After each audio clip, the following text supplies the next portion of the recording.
Assalamualaikum warahmatullahi wabarakatuh. Al-Fatihah. A'udzubillahi minasyaitonirrajim. Bismillahirrahmanirrahim. Alhamdulillahi rabbil alamin. Ar-Rahmanir Rahim. Maliki yaumiddin.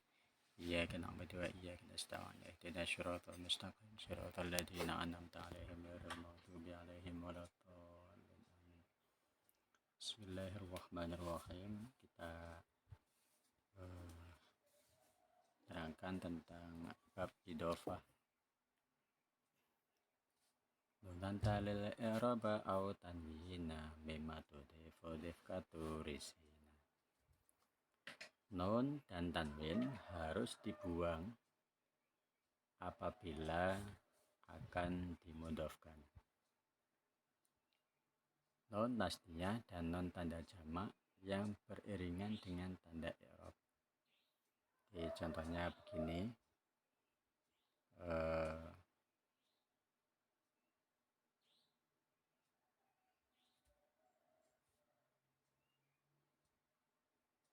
Akan saya terangkan. Saya pilih papan tulisnya dulu.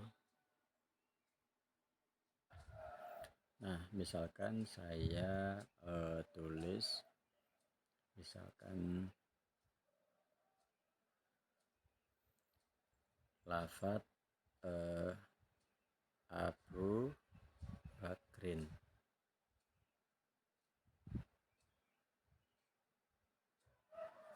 Nah, lafadz Abu Bakrin ini jadi asluhunya adalah lafadz abun dan bakrun. Nah, sehingganya ketika ini dua lafadz ini mau dijadikan satu, dimudhofkan, maka nanti tanwinnya abun ini harus dibuang. Gitu, tanwinnya ini harus dibuang sehingga menjadi Abu Bakrin. Begitupun dengan nun tasniyah atau nun jamak. Misalkan lafadz ahlukum.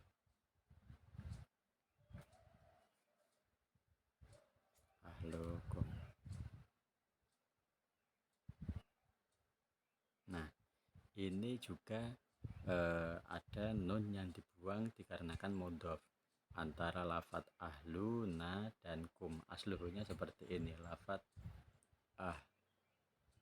ahluna ini jamak ya, ahluna dan dhamir kum. Nah, asluhunya dua lafadz ini, ahluna dan kum. Jadi nunnya pada jamak ini dibuang dikarenakan akan dimudhofkan dengan lafadz kum ini, sehingga jadilah ahlukum. Nah, seperti itu.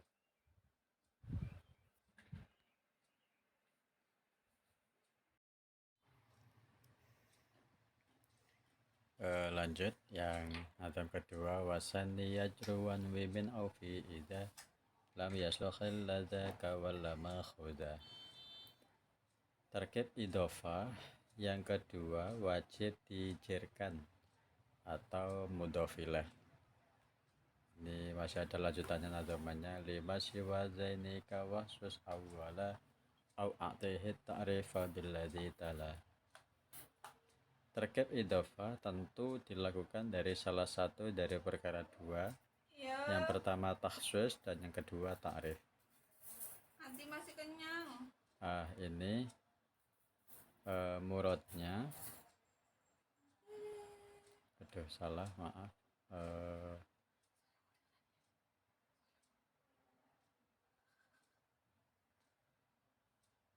Nah, kemudian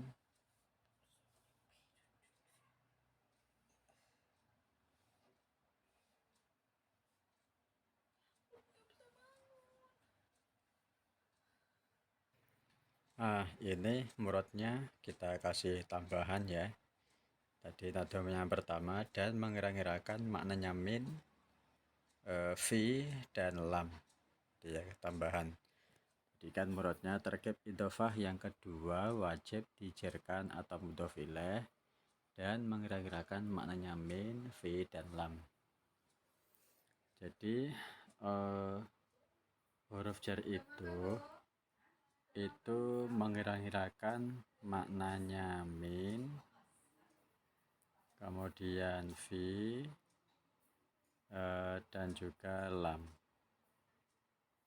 Nah, kalau yang maknanya min, ini contohnya saubu khuzin.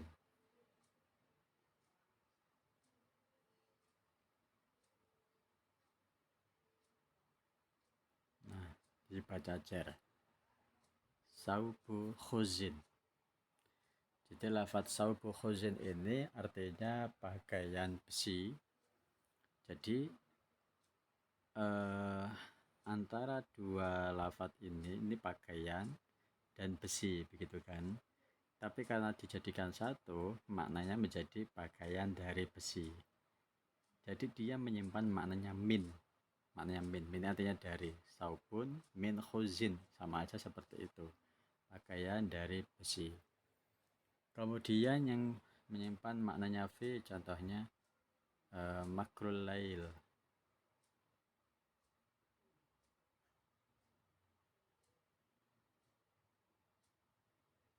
Nah, makrul lail.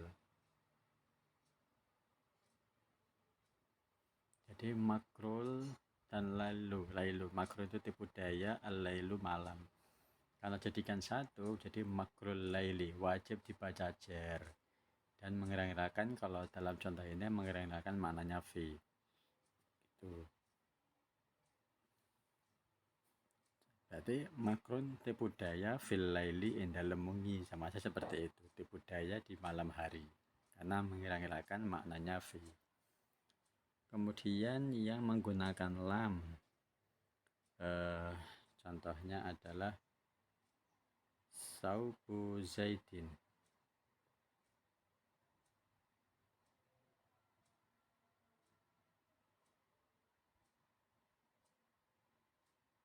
Nah, saubu zaidin. Lafadz saubun itu artinya pakaian, zaid itu ya zaid, pakaian zaid.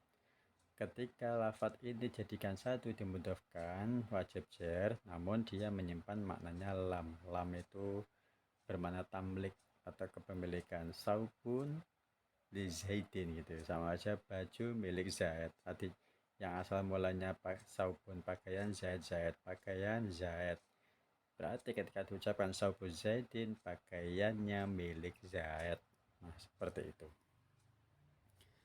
Dan kemudian terkait idhofah itu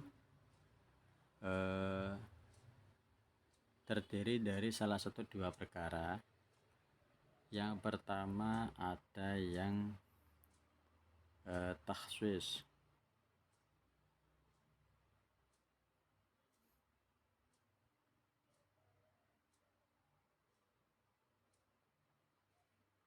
Nah, takhsis. Dan yang kedua adalah ta'rif.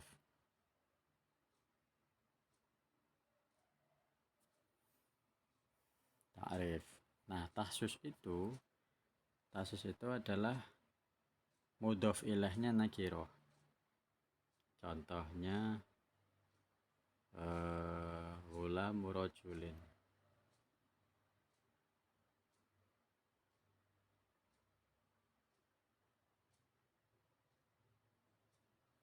Nah, lafadz gulamu artinya pembantu, rajulin itu laki-laki, pembantu dan kata-kata laki-laki. Ketika dimudhofkan jadi satu, maka menjadi wajib dibaca jar di sini. Artinya kalau yang ditakhsis ini mudhof ilaihnya ini berupa isim nakiroh. Rajulin kan laki-laki ini kan ya. Ini laki-laki dan kita tuh tidak tahu laki-laki karena nakiroh kan masih umum, pembantu laki-laki gitu saja, jadi kan belum terkhususkan. Beda kalau yang ta'rif itu sudah ma'rifat. Contohnya ya ghulamu zaidin misalkan, ghulamu zaidin. Nah begitu. Jadi pembantu dan zat ini isim ma'rifat. Jadi kalau yang ta'rif ini mudhof ilaihnya ini berupa isim ma'rifat. Maka hulamu Zaidin. Pembantunya Zaid. Nah, gitu. Nah, bisa dipahami ya. Kemudian kita buka lanjut nadoman selanjutnya.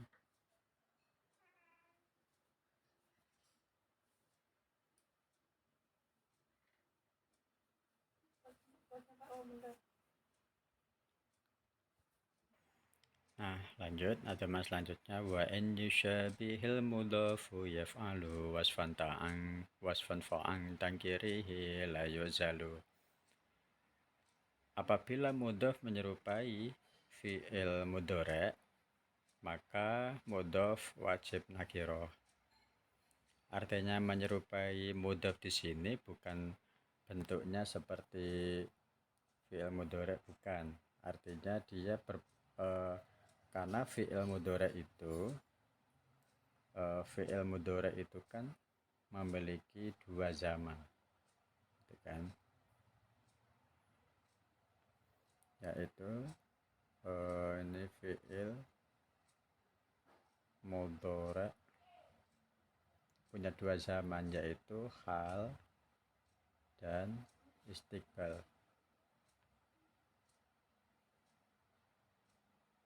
Nah, istiqbal, hal itu adalah sekarang ya, atau saat ini. Sedangkan istiqbal itu akan datang. Nah, jadi fi'il mudhari' ini punya dua zaman. Nah, nanti jika ada kalimat yang mudhofnya itu serupa dengan fi'il mudhari', artinya memiliki zaman isim sih, tapi memiliki zaman hal atau istiqbal, maka dia wajib isim nakirah. Contohnya seperti pada nadoman selanjutnya di sini. Kita buka.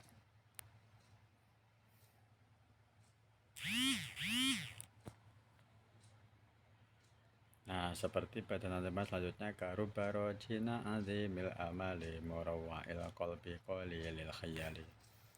Seperti lafaz ruba rojina. Nah, ruba ini pirang-pirang kang ngarep-ngarep ing ingsun. Nah, ruba rojina. Seperti lagi azimil amali seperti ini. Azimil amali. Jadi lafaz azimil ini bermakna sifat musyabihat. Jadi lafaz azim ini wajib nakirah karena dia berbentuk sifat musyabihat. Itu yang azimil amali. Dan juga seperti lafaz murawwa'il qalbi ini. Murawwa'il qalbi pada nadoman ini berbentuk isim maf'ul. Maka dia juga wajib nakirah. Dan qalilil khayali ini juga sama, dia berbentuk isim maf'ul ya, isim maf'ul. Murawwa'il juga isim maf'ul, qalil juga isim maf'ul, sehingga dia wajib isim nakirah. Di sini ada keterangan faroji, lafadz roji itu adalah isim fa'il. Lafadz roji ini adalah isim fa'il. Wa murawwa'i isim maf'ul wa azimik wa qalilin sifatani mustabihani. Jadi lafadz azim dan qalil ini adalah dua sifat musyabihat. Dan lafadz ini semua tadi itu mudhaf dengan ma'rifat. Nah, dengan bersamaan menetapi ke nakirohannya, jadi tetap nakiroh. Tuh, saya pahami ya. Lanjut. Wazil idhafatus muha laftiyah wa tilka mahdhatun wa ma'nawiyah. Idhofah itu ada yang mahdoh dan ghairu mahdoh. Yang mahdoh yaitu mudhaf bukan terdiri dari isim sifat. Kemudian yang ghairu mahdoh yaitu mudhof yang berupa sifat. Contohnya kita cari di sini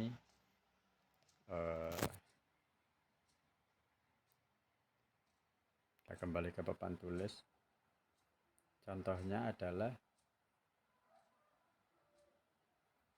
kalau yang mahdhof, idhofah yang mudhof yang bukan terdiri dari isim sifat. Ya contohnya seperti dorbu zaitin, nah seperti itu. Ini yang contoh yang mahdhof.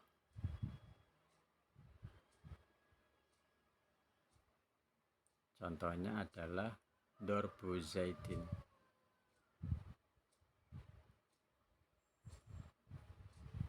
Nah, dorbu zaitin. Jadi mudhofnya ini bukan terdiri dari isim sifat. Ini berbentuk masdar. Itu ya. Isim sifat itu ya sifat seperti isim fa'il dan isim maf'ul. Di sifat yang menjadi sifat isim sifat itu biasanya kalau ditasrif seperti yang fa'ala yaf'ulu fa'lan wa maf'alan fahuwa fa'ilun fa'ilun itu isim sifat, wa maf'ulun juga isim sifat, tapi kategorinya namanya isim maf'ul gitu ya. Kalau fahuwa fa'ilun isim fa'il, nah, ini kategori termasuk isim sifat.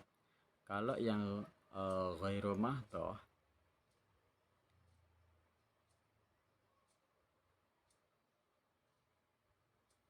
itu contohnya adalah doribu zaidin.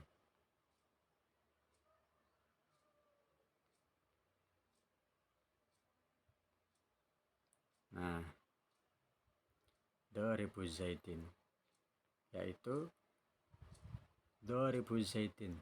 Doribunya berbentuk isim sifat, berbentuk isim fa'il, fahuwa doribun. Jadi orang yang memukul Zaid. Kalau ini tadi pukulannya Zaid, kalau ini orang yang memukul Zaid. Nah, seperti itu.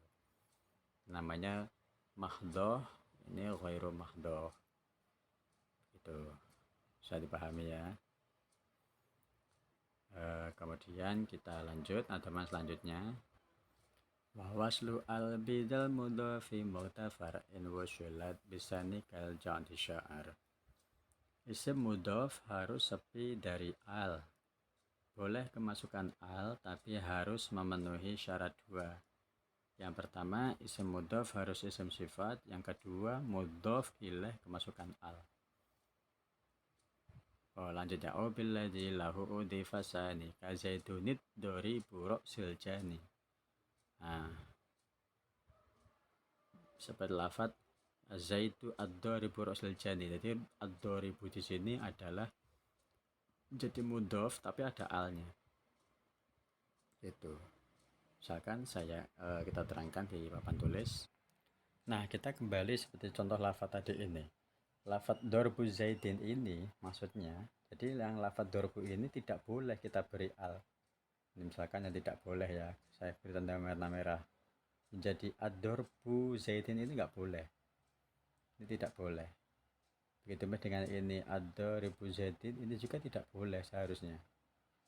Boleh, tapi ada dua syarat. Dua syaratnya apa saja? Yang pertama, mudhofnya berupa isim sifat seperti ini. Syaratnya. Yang kedua, dia juga harus ada alnya juga. Kalau cuma seperti ini tidak boleh karena zaidinnya tidak ada alnya. Tapi maka nggak boleh memberi al di sini. Maka boleh seperti ini. Misalkan menjadi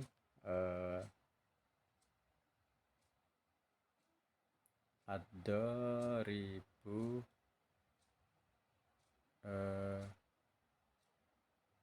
ad-doribu zaidaini, misalkan begitu. Orang yang memukul dua zaid. Ad-doribu zaidaini. Nah, ini baru boleh. Ini berbentuk isim fa'il, isim sifat, mudhofnya ya kan. Ini mudhof.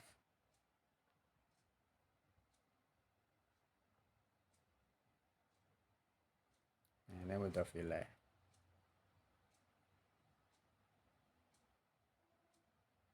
Nah, jadi kalau mudhofnya ini berupa isim sifat dan mudhof ilaihnya ada alnya ini, maka nanti boleh di mudhofnya diberi al ini.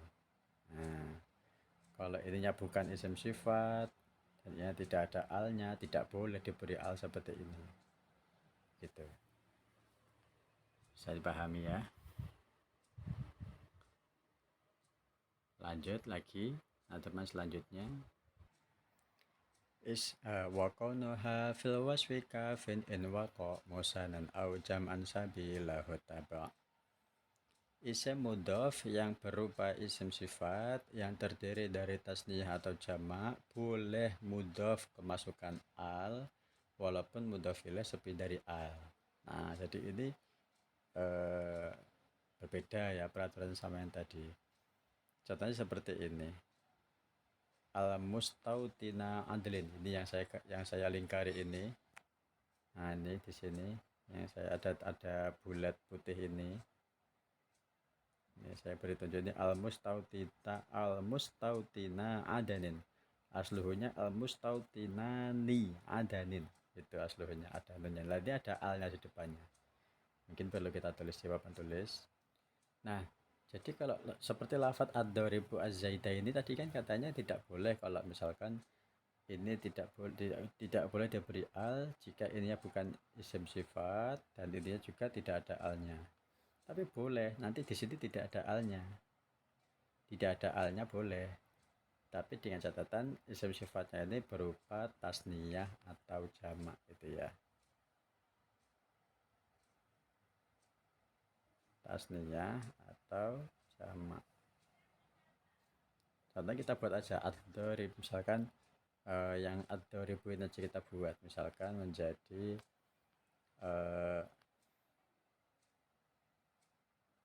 ad-dhariba zaidin.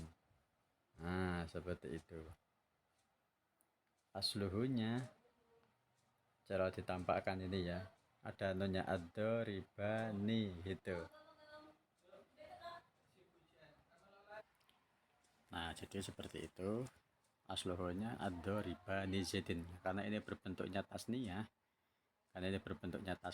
Kan, maka ini boleh mendatangkan al tanpa ada al di mudhof ilaihnya. Itu.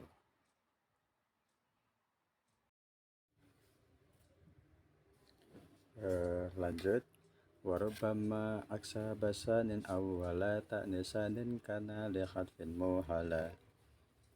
Terkadang isim mudhof terpengaruh dengan muannasnya mudhof ilaih atau sebaliknya.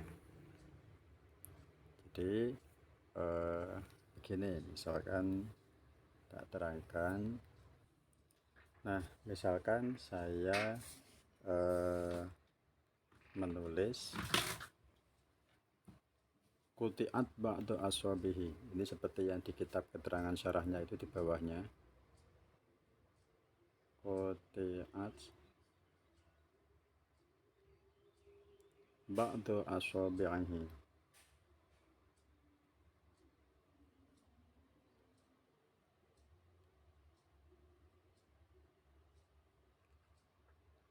Nah, Quti'at ba'du asabi'ihi.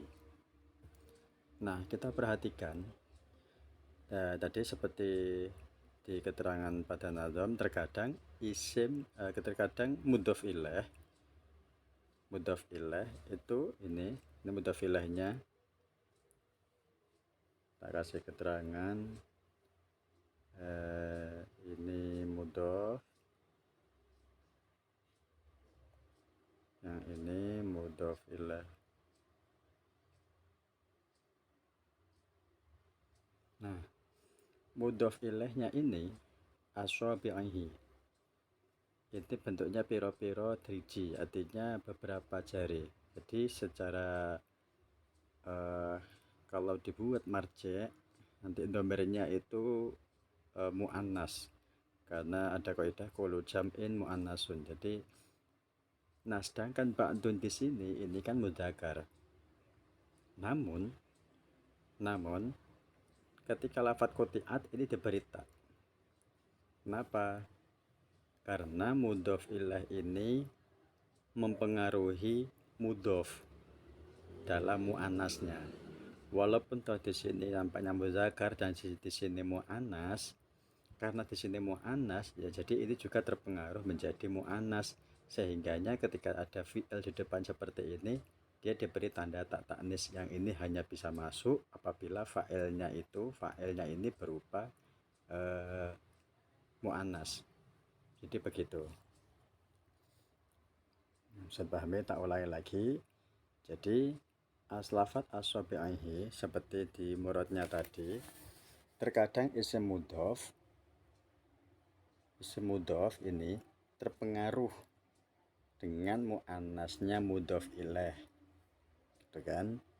Sehingganya yang tadinya di sini muzakkar, tapi karena dia terpengaruh dengan mudhof ilaihnya yang bentuknya muannas, karena jamak di sini ya, kullu jam'in muannasun, sehingganya jadi dia ikut terpengaruh, sehingganya ketika ada fiil yang masuk di depannya ini maka diberi tak ta'nis. Nampaklah bahwa di sini dihukumi muannas karena terpengaruh, gitu ya, walaupun mudhof ini mudzakkar.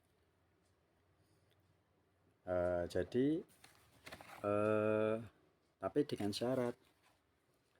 syarat nanti mudhofnya ini pantas dibuang. Andai kan dibuang itu pantas gitu ya. Misalkan quti'at asabi'uhu ya. Kalau misalkan dibuang berarti kan dia nanti menempati tempatnya ba'dun ini, menempati tempatnya ba'dun di sini, berarti menjadi quti'at asabi'uhu. Nah, asabi'uhu gitu. Jadi pantas andaikan nanti ini dibuang menjadi asabi'uhu. Itu pantas kan? Beberapa jari-jarinya diputus. Walaupun nanti pada dibuang masih pantas, mungkin ada secara makna sebagian, jadi ternyata dia membuang lafadz ba'dun, jadi dibuang itu masih pantas. Contoh lagi misalkan yauma tajidu kullu nafsin, yauma tajidu kullu nafsin.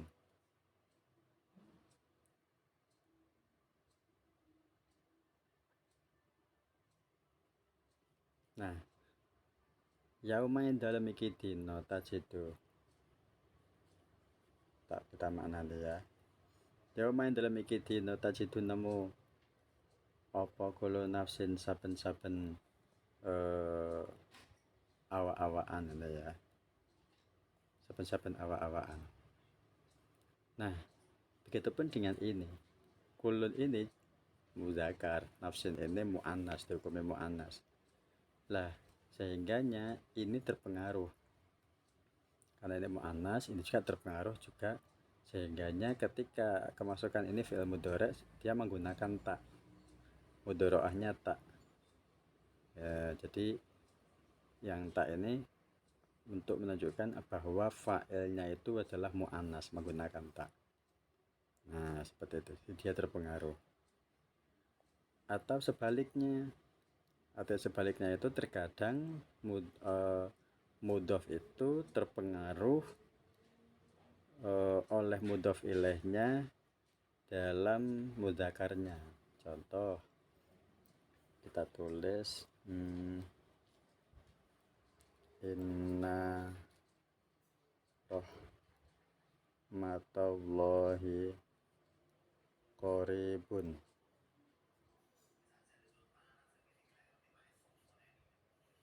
Nah, inna rahmatallahi qaribun. Perhatikan pada bagian ini.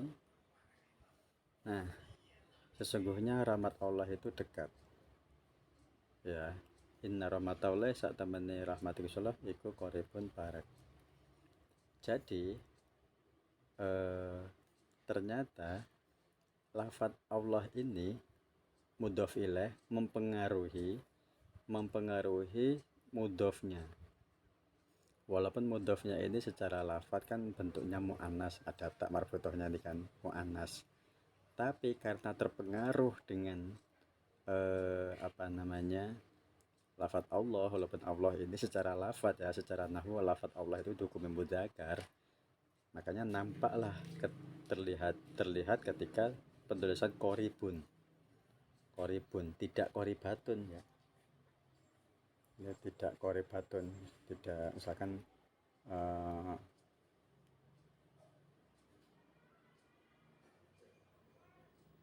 nah tidak seperti ini juga,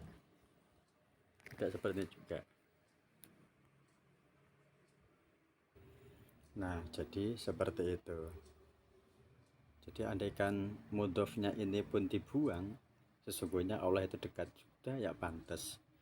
Tapi kalau misalkan mudhofnya tidak pantas dibuang, maka tidak boleh. Misalkan seperti ini, misalkan saya tulis koma imra'atu komat hulamu hindin, komat hulamu hindin, komat hulamu hindin, pembantunya Hindun berdiri. Nah ini ada tak karena mudhofnya terpengaruh dengan muannasnya Hindun gitu, sehingga dikasih tak. Nah kalau lafadz-lafadz seperti ini tidak boleh. Mengapa? Karena andaikan hulamunya ini dibuang, andaikan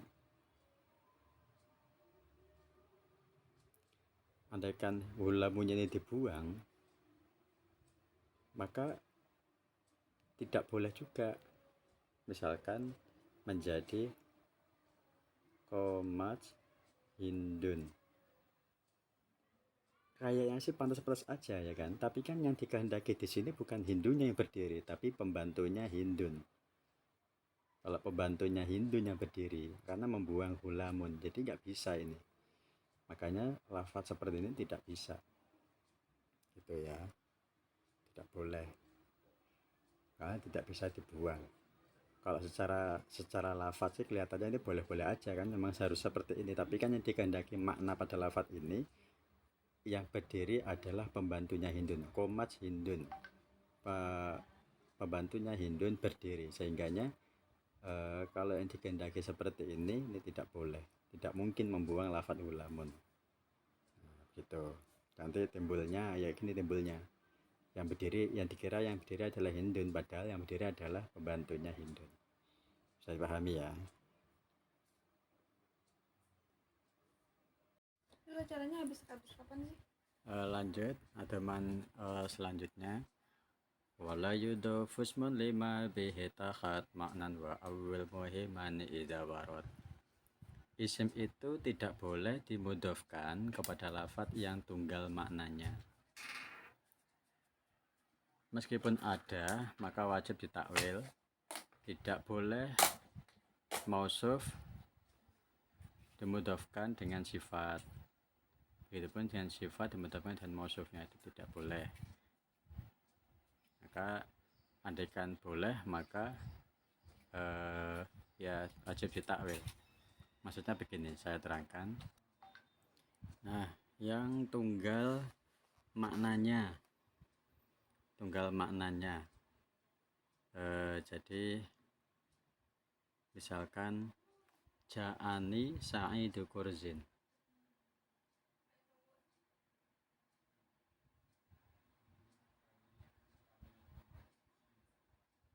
ja'ani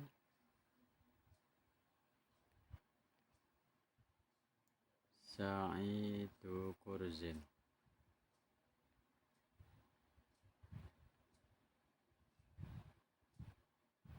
Nah ini muradif. Lafadz sa'idu dengan lafadz kurzin ini menjadi mudhof. Yang ini menjadi mudhof, yang ini mudhof ilaih.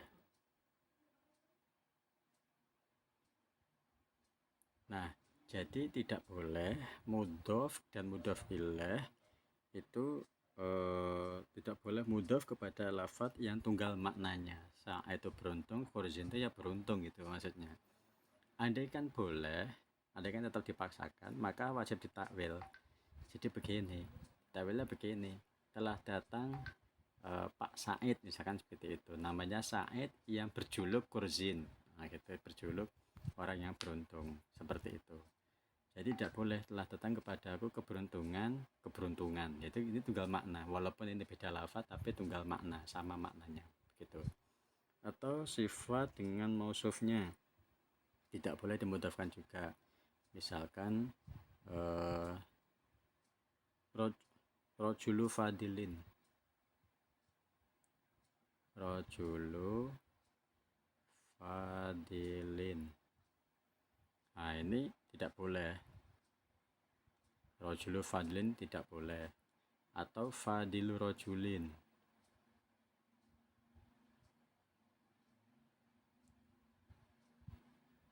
fadilu rojulin juga ini tidak boleh. Karena apa? Ini sifat, ya kan? Ini mausuf yang disifati, lelaki utama. Harusnya tidak seperti ini penulisannya. Jadi nanti maksudnya di bab naat sama man'ut, pantasnya naat sama man'ut gitu kan. Nah, tapi kalau dijadikan mudzakkar seperti ini tidak boleh. Nah, begitu. Nah, selesai. Nah, lanjut. Wa ba'dul asma'i yudhafu abada wa ba'du za qad yati lafdun mufrada.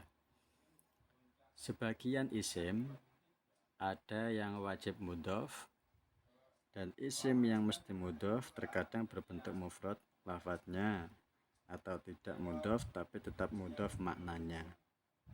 Contohnya amma ba'du. Saya terangkan. Nah, jadi ada lafadz-lafadz itu yang selamanya memang wajib dimudhafkan, wajib mudhaf, tidak boleh tidak. Memang ada lafadz yang selamanya wajib mudhaf. Contohnya lafadz inda. Nah, inda ini lafadz kalimat yang selalu atau wajib dimudhafkan. Contohnya apa? Inda zaidin, seperti itu. Jadi lafadz yang jatuh setelah inda ini wajib dibaca jar, dan lafadz inda ini memang wajib terus dimudhafkan ya, wajib selamanya dimudhafkan. Apalagi siwa kayak ini termasuk perabot istisna ya, itu juga termasuk kategori wajib dimudhafkan siwa. Apalagi misalkan ada lagi lada yang saya tahu itu ya. Nah, ini contoh lafadz-lafadz yang memang wajib mudhaf gitu. Ini inda zaidin. Dan ada juga yang wajib mudhaf tapi hanya secara maknanya saja. Contohnya yang sering terjadi di MC itu seperti amma ba'du.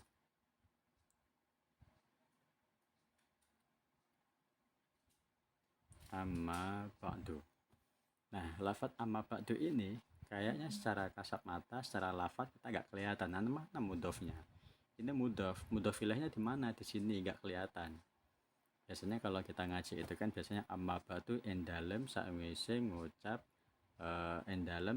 ngucap bismillah ya kan, bismillah, alhamdulillah, kemudian sholawat. Nah, seperti itu kan.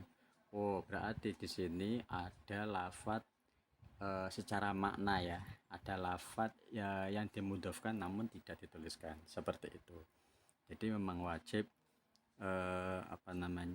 wajib mudhaf tapi hanya maknanya saja. Ada lagi secara amma ba'du ini contoh lain kayak kulun, juga termasuk kategori lafadz yang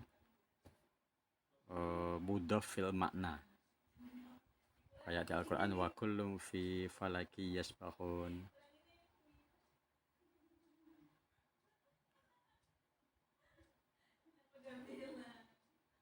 Kullum fi falaki yasbahun itu. ya juga seperti itu. Jadi kulun utawi saben-saben suwiji gitu ya, utawi saben-saben suwiji gitu. Jadi dia kulu, cara ditulis itu kulu syai'in gitu kan. Jadi namun nggak ditulis karena memang lafadz ini wajib mudhof namun hanya maknanya saja seperti itu. Nah, bisa dipahami ya. Nah, mungkin kita cukupkan sampai di sini dulu.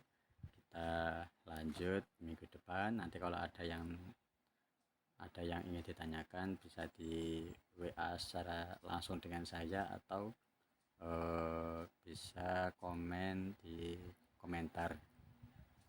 Saya akhiri. Assalamualaikum warahmatullahi wabarakatuh.